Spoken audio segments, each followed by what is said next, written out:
आज फोकस में रहेगा, मुझे लग रहा है कि अडानी पोर्ट्स रहेगा। ये इन्होंने जो फ्रेश इन्वेस्टमेंट 10,000 करोड़ का बोला है गेटवे महाराष्ट्र के लिए, ये बहुत बड़ी बात है। और हमको लग रहा है कि हालांकि इसका इम्पैक्ट अर्निंग्स में आने के लिए थोड़ा समय जरूर लगेगा, लेकिन जिस प्रकार से इंफ्रास्ट्रक्चर में अभी बूस्ट मिलने वाला है पोस्ट द बजट, हमको लग रहा है कि ये स्टॉक कोई भी गिरावट में खरीदना चाहिए। इवन करंट लेवल्स पे शॉर्ट मीडियम टर्म में हमको लग रहा है कि यहाँ अच्छी तेजी देखने को मिलेगी। एटलीस्ट शॉर्ट टर्म में कम से कम 675 680 का नियर टर्म का टारगेट बनता है। तो ये प्योरली न्यूज फ्लो के पॉइंट ऑफ व्यू से मैंने बताया। लेकिन दूसरा शेयर जो इन्वेस्टमेंट ग्रेड है, वो मुझे जो पसंद है वो सीसीएल प्रोडक्ट्स है। इनफैक्ट काफी समय से ये शेयर काफी स्टैग्नेंट है। इनफैक्ट इनकी जो तीसरी तिमाही के रिजल्ट्स आ गए थोड़े से वीक थे, क्योंकि इनके लिए थोड़े से लॉजिस्टिक इश्यूज थे। कंपनी ने ये कहा है कि डिमांड में कोई प्रॉब्लम नहीं है, लेकिन जो लॉजिस्टिक इश्यूज है वो शायद मार्च के क्वार्टर में भी कंटिन्यू करे। लेकिन अगले साल बहुत ही बढ़िया नंबर्स आने की अपेक्षा है। 240-42 के करीब ये शेयर अभी मिल रहा है। मुझे लग रहा है कि काफी वेल पोजिशन प्ले है, काफी प्रॉफिटेबल है, और करीबन 80% मार्केट में ये अपना प्रोडक्ट कई देशों को एक्सपोर्ट करते हैं। तो मुझे लग रहा है कि अगर 6 से 12 महीने का नजरिया है तो करीबन 305-310 का नियर टर्म का टारगेट बन सकता है, और इसमें बहुत अच्छी री रेटिंग मिलेगी। मैं यही कहना चाहूंगा कि आपको वही कंपनी खरीदनी है जो शॉर्ट टर्म पेन से गुजर रही है, क्योंकि आगे लॉन्गर टर्म में काफी बेनिफिट आ सकती है। ओके, तो ये है आपके लिए सीसीएल प्रोडक्ट्स, जो बेहतरीन कंपनी, यहां पर खरीदारी करने की राय है। अविनाश जी, नेस्ले के नतीजे कैसे देख रहे हैं? ठीक ठाक थे, पर हमारे अनुमान से थोड़ा कम रहे, तो उतना ज्यादा एक्साइटिंग नहीं रहा इनके नतीजे। कैसे देखें सर इसको?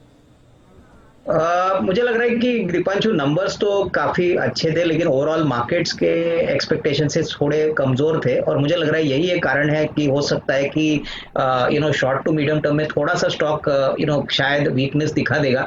लेकिन मुझे लग रहा है कि जिस प्रकार की इनके प्रोडक्ट लॉन्चेस है, जिस प्रकार का इनका ज्योग्राफिकल रीच है, मुझे लग रहा है कि ये एक ऐसा शेयर है दीपांशु जो अगर गिरावट मिलती है सिग्निफिकेंटली तो इसको खरीदने का मौका समझना चाहिए। Results definitely have been below expectation. Market अनुमान कर रही थी कि नंबर्स इससे भी कहीं ज्यादा है, और शायद इसी के लिए आज और कल में शायद आपको थोड़ी सी बिकवाली देखने को मिलेगी। But longer term prospects continue to be strong. Avinash ji, IndusInd bank पर भी राय दीजिए। कल आखिरी दिन है, प्रमोटर्स को वारंट कन्वर्ट करने का, अच्छी खासी प्रीमियम पर कन्वर्ट करने जा रहे हैं। अब ये बताइए कि क्या इस स्टॉक में खरीदारी की जाए, चूंकि प्रमोटर्स ने कॉन्फिडेंस बढ़ा दिया है? नहीं, बिल्कुल अनिल जी, मुझे लग रहा है कि ये जो वारंट कन्वर्जन की बात थी वो लेके मार्केट्स में थोड़ा बहुत कंफ्यूजन और अनसर्टेनिटी थी। लेकिन अभी जब ये कंफर्मेशन आया है तो मुझे लग रहा है कि definitely short term sentiment stock के बारे में काफी अच्छा रहेगा। दूसरी बात, अगर हम medium to long term range ले, तो मुझे लग रहा है कि जिस प्रकार का कॉर्पोरेट कैपेक्स अभी आगे आगे आने वाले साल में बढ़ने वाला है, यहाँ पे इंडसइंड बैंक जरूर बेनिफिट करेगा। इनका भी रिटेल रीच काफी सिग्निफिकेंट है, ओवरऑल एसेट क्वालिटी भी ठीक ठाक है, और मुझे लग रहा है कि ऊपरी लेवल से काफी पिटा हुआ शेयर है। ओवरऑल हमको लग रहा है कि FY22 कंपेयर टू FY21 काफी अच्छा रहेगा। तो even at the current levels अगर किसी को खरीदना है तो मेरे राय में प्राइवेट सेक्टर बैंक्स में अच्छा विकल्प बन सकता है।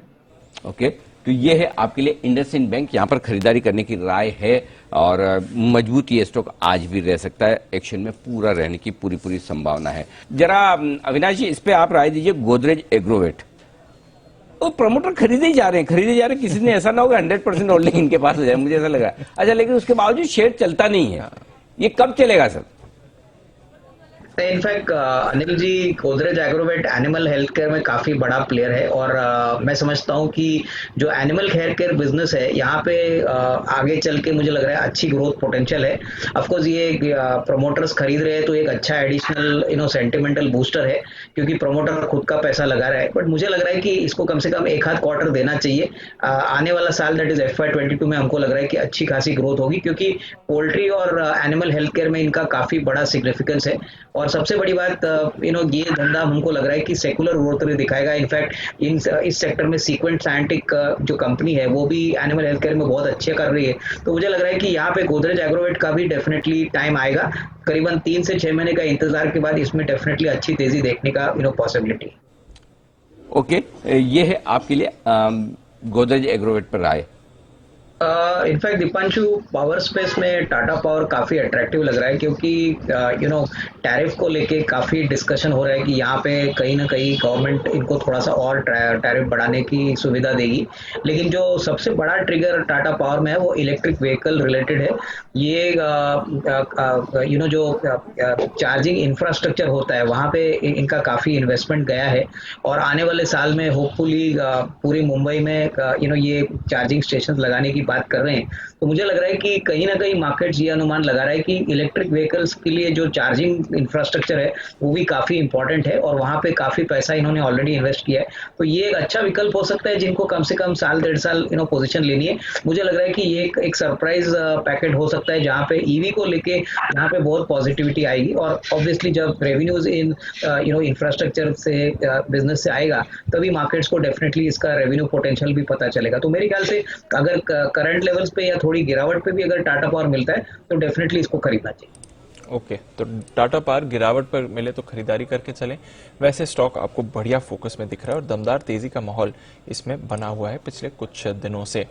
अविनाश जी से भी पूछ लें। अविनाश जी, थोड़ा अर्निंग्स डिसअपॉइंटमेंट था इन्फो एज में, और ब्रोकरेज रिपोर्ट्स भी उतनी पॉजिटिव नहीं थी कल, तो बल्कि मैक्वायरी ने बहुत ही लोअर टारगेट्स भी दिए हैं, आई थिंक 4200-4400 के पास। पर ये जो 2 दिन में 10% की गिरावट आई है, इसको कैसे देखें इन्फो एज में सर?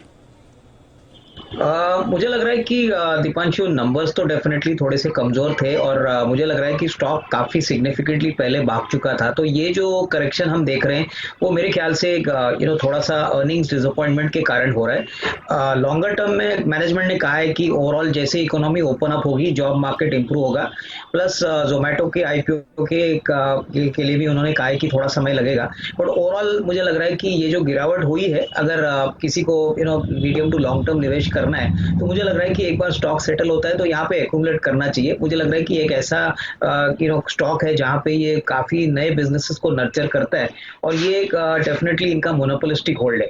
तो लॉन्गर टर्म के लिए कोई बिजनेस मॉडल में खराबी लगती नहीं है, लेकिन हो सकता है कि शॉर्ट टर्म में थोड़ी सी बिकवाली और आए, और मेरे ख्याल से तभी एक्यूमुलेट करना चाहिए। लॉन्गर टर्म प्रोस्पेक्ट्स अभी भी अच्छे हैं, मुझे लग रहा है कि निचले लेवल पे खरीदना चाहिए। चलिए, तो आपको निचले स्तरों पर एंट्री के मौके दे रहा है, थोड़ा और नीचे आए तो पोर्टफोलियो में आप इसे ऐड कर सकते हैं। आज के लिए अविनाश जी से भी एक बार राय ली जाए। अविनाश जी, चूंकि एक बड़ी मीटिंग है और इसका एक्शन दिखेगा भी अगले कुछ हफ्तों में, जब मिनिस्टर्स इसे फाइनल करेंगे उससे पहले इस मीटिंग के जरिए सारी टाइमलाइन और बाकी डिटेल्स फाइनल की जाएगी। क्या राय रखते हैं आप बीएमएल, बीपीसीएल स्पेशली और शिपिंग कॉर्पोरेशन तीनों पर? अनिल जी, आई थिंक ये मीटिंग काफी इंपॉर्टेंट रहेगी, क्योंकि काफी समय से मार्केट एक्सपेक्ट कर रही है कि बीपीसीएल और शिपिंग कॉर्पोरेशन, बीएमएल, यहाँ पे कभी ये फाइनली गवर्नमेंट स्ट्रेटेजिक सेल का फाइनल डेट अनाउंस करे। तो यहाँ पे मुझे लग रहा है कि जो भारत पेट्रोलियम है और बीपीसीएल बीएमएल है, यहाँ पे काफी ज्यादा इंटरेस्ट होने की उम्मीद है, क्योंकि ये काफी बड़े और स्ट्रॉन्ग स्ट्रेटेजिक एसेट्स है। अंदाजा है कि जब ये मीटिंग के रिजल्ट आएंगे तो मेरे ख्याल से कल तो शॉर्ट टर्म में तो तेजी आपको देखने को मिलेगी, लेकिन बीपीसीएल बहुत ही अट्रैक्टिव वैल्यूएशन पे ट्रेड कर रहा है, और मुझे लग रहा है कि जैसे जैसे ऑफर्स इनको आएंगे मेरे ख्याल से मार्केट्स ये स्टॉक को काफी सिग्निफिकेंटली रीरेट करेंगे, क्योंकि ऑब्वियसली यहाँ पे पूरी तरह से गवर्नमेंट इनको डाइवर्स कर रही है, नया मैनेजमेंट आएगा, तो यहाँ पे मार्केट्स काफी उम्मीद लगा रहे हैं कि कोई भी प्राइवेट सेक्टर आइदर इंडियन या ग्लोबल आता है तो इसमें अच्छी खासी अपसाइड करंट लेवल से पॉसिबल है।